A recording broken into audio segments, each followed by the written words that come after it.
Welcome back to the unit on expressions and equations. Today's lesson is about equivalent expressions. The goal of today's lesson is that you can determine whether two expressions are equivalent. So let's start with some vocabulary. The coefficient is the number used to multiply a variable. So in this term 6x, the coefficient is 6. And if a variable has no number, it means the coefficient is 1. So for example, if we have x, that means 1x. And the coefficient then is 1. That's the coefficient.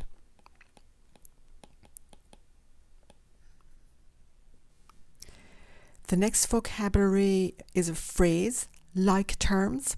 And these are terms that have the same variables and powers. It doesn't matter what their coefficients are. So for example, here we have x, which means 1x, 5x, 100x, any number of x are all like terms.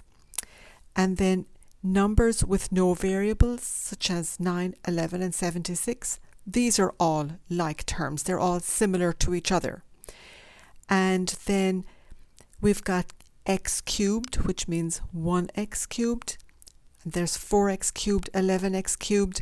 They have the same variable, x, and the same powers, which is to the power of 3. And you will learn more about these later in the unit. But just to point out here, these are all like terms. Another vocabulary phrase is equivalent expressions.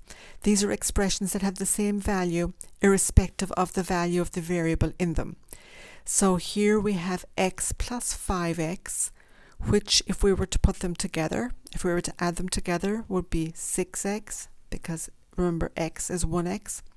And this is equivalent to 2x plus 4x. 2 plus 4 is 6x. These are equivalent expressions. And no matter what value we could substitute for x, they would still be equivalent. So let's look at equivalent expressions for this length of string or something here. So we've got z centimeters, this number of times here, and then 2 centimeters and 5 centimeters. And we don't have to write the centimeters each time. We can do it like this. We can open parentheses and have z plus, z is there 4 times, and 2 and 5. And we can close it and then write centimeters at the end. So this is the total number of centimeters. Or we could add these together. This is 1z. These are all 1z. So we have 4z plus 2 plus 5 is 7. So what, oh yes, and let's write centimeters here as well. What we've done here is we have combined all the like terms with variables to being 4z. And we have combined the like terms that don't have variables, 2 plus 5 is 7. And we've written an equivalent expression. 4z plus 7. Sometimes you'll see equivalent expressions written for problems involving perimeter. So here we have, first on the left hand side, an equilateral triangle. That is a triangle that has 3 sides the same length. And I'm just going to write the 1 here just so you see that there's, when it says p, it means 1p, the coefficient is 1. So we could write this as 1 or p plus p plus p centimeters. An equivalent expression would be, if we were to combine all of these together, we would get 3p centimeters.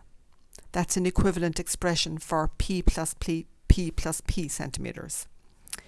And then on the right hand side we have a trapezoid, and we have w centimeters here and w centimeters here and w centimeters here, and then 10 centimeters across the top. them all in parentheses. And that is 3w plus 10 centimeters. So that's equivalent to w plus w plus w plus 10 centimeters.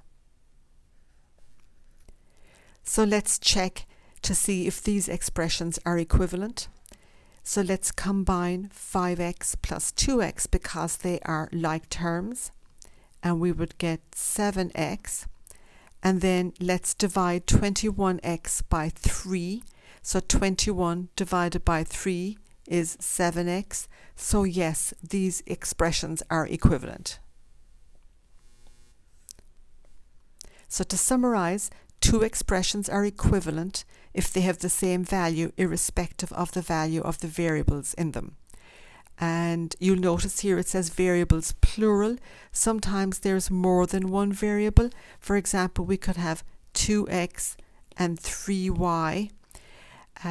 So we could say x plus 2y plus y. That's an equivalent expression for the one on the left-hand side. If we were to combine these, we'd get 2x, and if we were to combine these, we'd get 3y. So you saw today how to determine whether two expressions are equivalent, and that's the end of today's lesson.